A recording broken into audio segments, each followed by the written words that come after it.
As you play this game over a lifetime, you may find out from time to time that you're losing distance off the tee. If so, this fine player can show you how to regain that power with the one-piece swing. He's a man who has combined earnings of over $3 million on both tours, Miller Barber. You know, Miller, a lot of golfers have a problem, especially when they get a little older, a little thicker, and a little tight and stiff. They say, I've lost power off the tee. What's wrong? Bob, I think it's because they lose their hip turn. And, you know, to hit a good golf shot, you've got to make a good hip turn. I think what happens to the majority of us, and I'm a good example of that by being a little overweight, is you begin to sway off of the ball instead of make a hip turn. And also what happens there is when you sway back like that, you have a tendency to pick the club straight up off the ground. And again, that's not making a turn. So I think that's basically what happens when we lose our power. So to show you what I'm talking about, I'll try to demonstrate here a little bit. Address an imaginary ball without moving your hips. Turn your shoulders as far to the right as you can. They won't turn very far. Next, try turning the hips at least 45 degrees to the right when you turn your shoulders. You can now turn your shoulders twice as far as before. Now try the same experiment with a golf club. If the lower body doesn't turn, you're forced to lift the club up with your hands and arms. You'll try to compensate by bending the left arm at the top of the backswing. You can only hit at the ball with your hands and arms on the downswing, and the result is a swing without any power. Now try the same swing with a full hip turn to the right. You'll get a good turn with the upper body without bending the left arm. You've stored power in your legs and hips. You start the downswing by shifting the weight to the left and turning the hips to the left, unwinding the power you created in the backswing.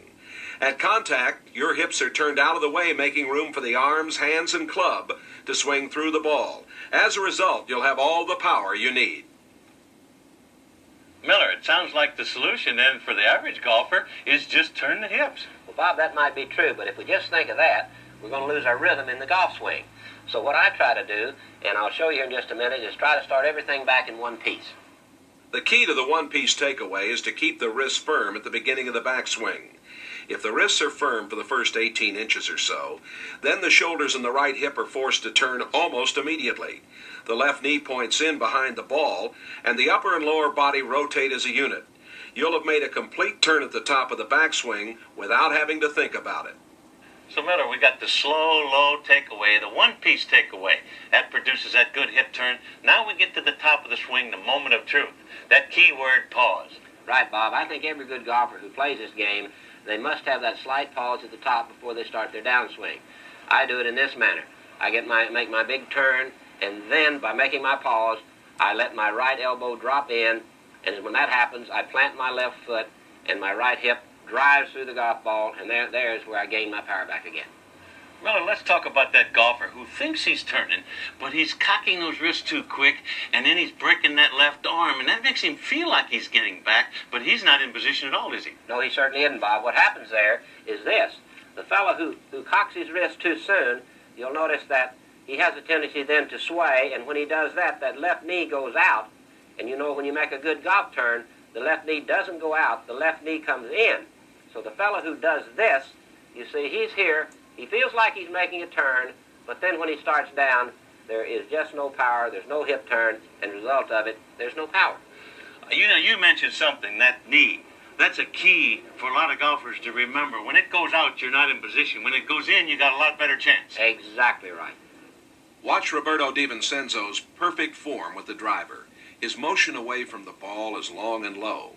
The left knee kicks in behind the ball, and he makes a pronounced hip turn. Everything moves to the right. He has a strong lateral movement to the left side on the downswing, which gives him tremendous acceleration through the ball. A classic demonstration of the one-piece swing. And now, a practice tip. This tip is easy to practice. Remember the weighted training club? Use that for this. The one-piece takeaway that Miller talked about. It's a stiff wrist to take away using the arm and shoulders, never breaking the wrist early and breaking that left arm. You'll notice when you do that the right hip turns automatically and the left knee faces behind the ball. And that is a key in the golf swing. On the backswing, the left knee should face behind the ball. On the follow-through, the right knee should face the target after you've swung the club fully. Now, if you practice this tip 5 minutes a day, remember the one-piece takeaway, with this heavy weighted training club, you'll regain that lost distance off the tee.